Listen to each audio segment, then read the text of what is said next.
Add North Korea as an interest to stay up to date on the latest North Korea news, video, and analysis from ABC News.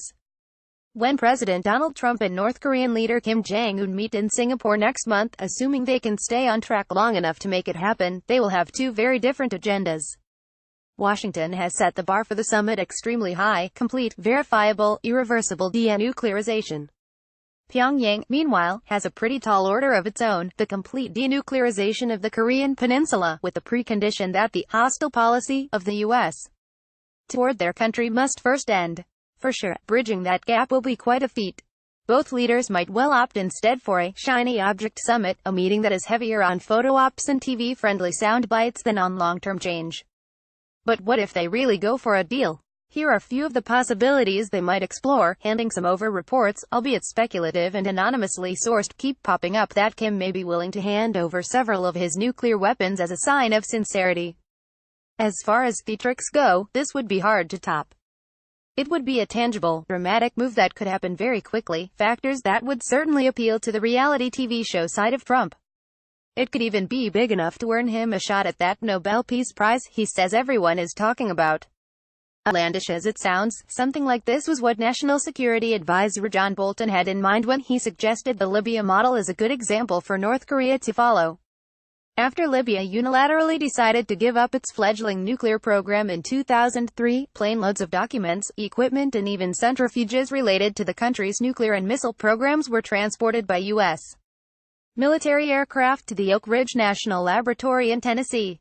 But considering the way leader Muammar Gaddafi was deposed and killed several years later, Pyongyang flipped out at Bolton's suggestion, almost dooming the summit itself. Arms control experts have also noted that, unlike Libya, the North is already a nuclear power. So the Libya model really doesn't fit. There are other problems, too. North Korea is believed to have several dozen nuclear weapons, so handing over a few, spectacular as that would be, wouldn't really solve anything unless a further agreement was made regarding what to do with the rest. At the same time, for the North, it would be a huge and painful concession. Nuclear weapons are top secret for a reason. Giving up even one would potentially reveal details of design and technology that the North's military would rather keep to itself. Cap and freeze. Kim has already promised to stop launching intercontinental ballistic missiles and conducting nuclear tests. He even made a big show of demolishing tunnels at Punggye Ready, the North's only known underground testing site. That's a start, but North Korea has announced similar moratoriums before, only to change its mind later. Nothing Kim has done so far is either irreversible or particularly costly.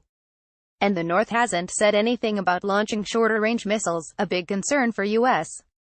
ally Japan, which hosts numerous U.S. military bases. So, short of immediate denuclearization, the logical next step is for Washington to push for a freeze on production not only of the bombs themselves, but also of missiles and the fissile material, the plutonium and highly enriched uranium, that can be used to make more bombs. It's quite likely that even at the highest levels American officials don't know how big the North's nuclear arsenal is or where all of its bombs are located. They will need to verify that right off the bat, which won't be easy and will involve a lot of cooperation from Kim.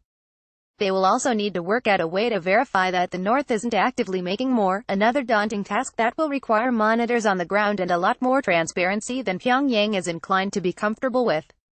Washington can't reasonably expect all that to happen without giving something in return. So there will have to be more give and take, more talking, more exercises in developing mutual trust, and probably a lot more problems and potential deal-breaking disputes along the way. And that's if everything goes well, which it never has yet. Phasing them out. The endgame here is Trump's goal of total denuclearization, but with provisions that give North Korea time to comply.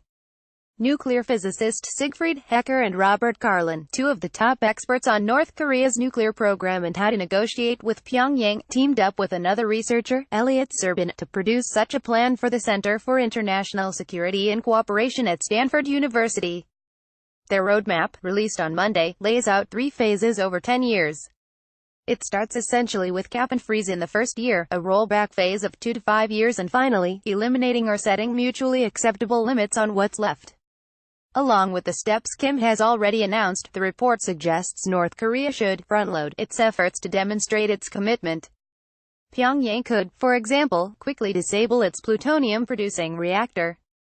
Washington should seek early access to its nuclear centrifuge facility at Yongbyon and demand the halt of operations at uranium chemical processing facilities. Hecker and Carlin have a lot of credibility.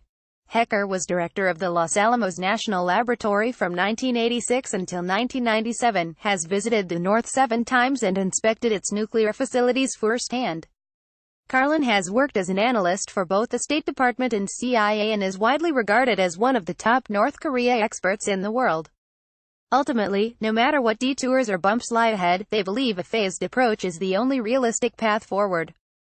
Insisting on immediate CVID along a Libya model to eliminate everything up front and virtually all at once is tantamount to a North Korean surrender scenario, they wrote in the report, using the acronym for Complete, Verifiable, Irreversible Denuclearization. The suggestion of shipping the North's nuclear weapons out of the country is also naive and dangerous, they wrote. There are no quick fixes. In other words, Talmadge is the app's Pyongyang bureau chief. Follow him on Instagram and Twitter, @EricTalmadge.